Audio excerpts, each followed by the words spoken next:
how difficult it would be to lead life with this kind of a disease. Coming second time is not going to be easy. It's going to be equally painful or more painful than the first.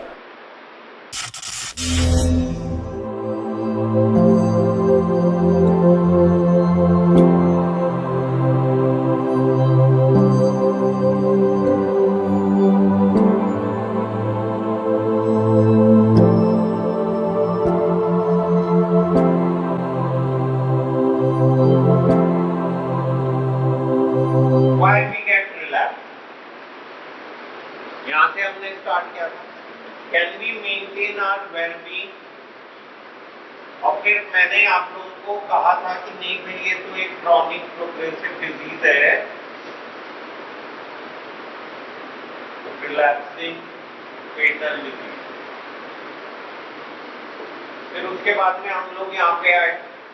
आपने कहा नहीं मैं अपनी बीमारी के लिए खुद जिम्मेदार नहीं हूँ, एक्सटर्नल फैक्टर्स हैं. But then I try to make you understand that external factors तो beyond your control है. You can only fix yourself. बाहर के लोगों को तो ठीक कर नहीं सकते हो. फिर हम यहाँ पे पहुँचे कि भाई डिफिकल्ट टू मेक डायग्नोसिस है रियल लाइफ में, बट है तो है. और इसीलिए हम लोग इसको सिंड्रोमल वे से डायग्नोसिस बनाते हैं. It's not just one symptom. आप लोगों की सारी प्रॉब्लम के लिए मुझे एक लक्षण पे नहीं बिलीव करना होता है. आप सब लोग अगर अपनी परेशानी की डेप्थ में जाओ तो रियलाइज करोगे it's not only one thing, it's a whole lot of gamut of the thing. जैसे बिहेवियर इशू हुआ, रिलेशनशिप इशू हुआ, झगड़े हुए घर में, आपकी लाइफ अनमैनेजेबल हुई, काम बुरी तरह से अफेक्टेड हुआ, सोसाइटी में डिसरिस्पेक्ट हुई. कुल मिला के it was a comprehensive problem. Now there was no clear presentation, it was all confusing, but finally on the basis of this we made a diagnosis. Now the question is कि ये disease या ये पूरा episode या incident जो हुआ उससे हमारी life किस तरह से affected है in these areas, and hopefully you understood that in terms of past affected है, present में आप उससे struggle करके overcome करने की कोशिश कर रहे हो. बट अगर आपने ठीक से इसको डील नहीं किया तो फ्यूचर में भी आप यहीं पे ट्रैप रहने वाले हो. जैसे मैंने बुखार का एग्जाम्पल दिया था कि भाई किसी को बुखार है, या तो एक प्रॉपर ट्रीटमेंट हो सकता है या बस सिम्टोमेटिक इलाज हो सकता है. तो अगर आप सिम्टोमेटिक ट्रीटमेंट ढूंढ रहे हो तो शायद आते ही फ्यू डेज में ठीक हो जाते हो. मगर अगर आप एक कॉम्प्रिहेंसिव ट्रीटमेंट ढूंढ रहे हो कि this disease should be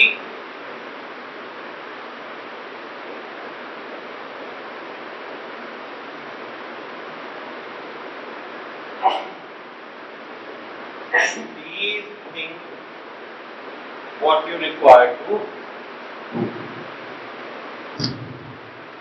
Now can you fix it all?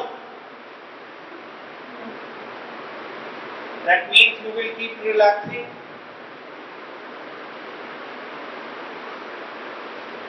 अब ये कैसे वर्क करना है समझ में नहीं आ रहा है.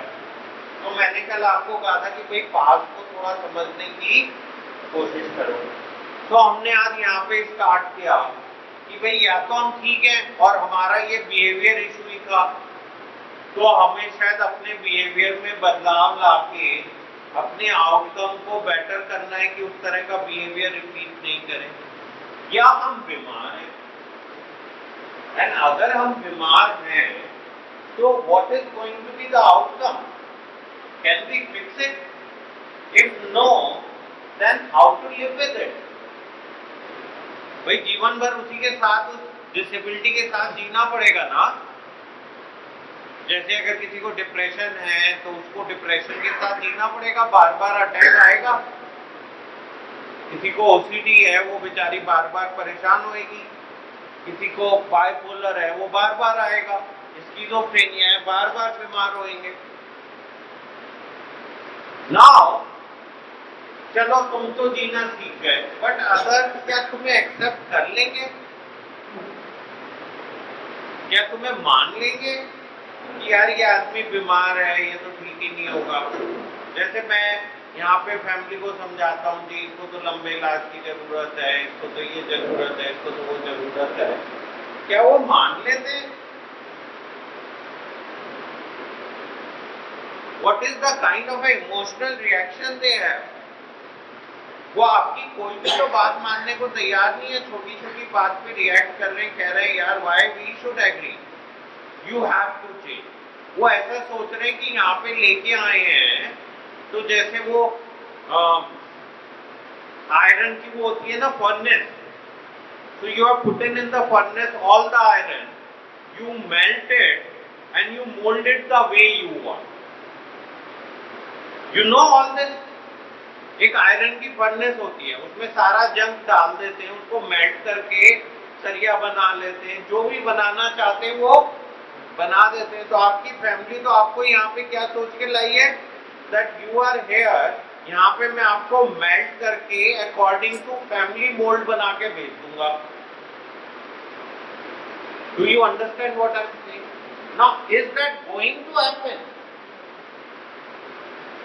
You are not a junk iron, na? You are a human being. You have your complex brain, your belief system, your disability, your disease.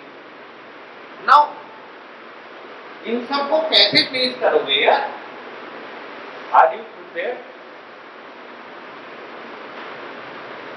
मतलब एक बार आना इतना पेनफुल है, बार बार आना तो पता नहीं क्या हो जाएगा यार।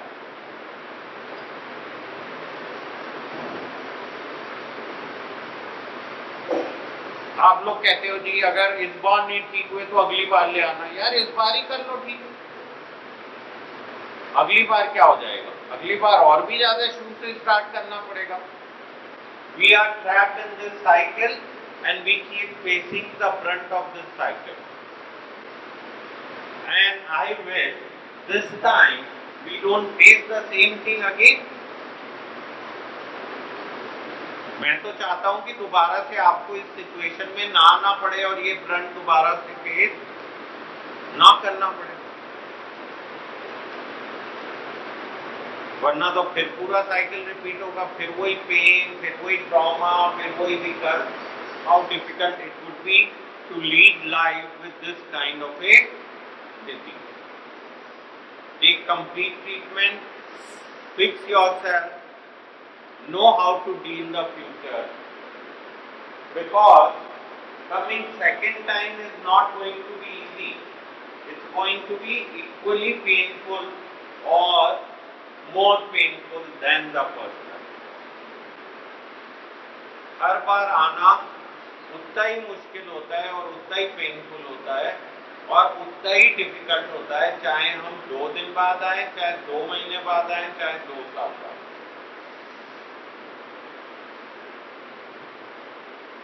जो लोग दोबारा आए हैं और being to such facilities many time, I hope they understand this.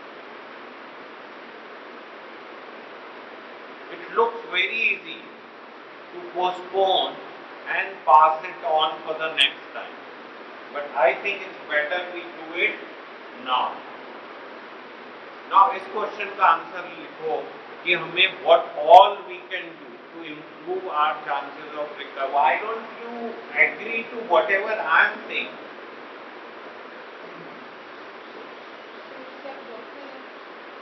भाई आप लोगों को तो या तो यू मुझे डिफाइन करके बताओ कि हमें ये सब एफर्ट करना है, या जो मैं कह रहा हूँ वो बात मानो।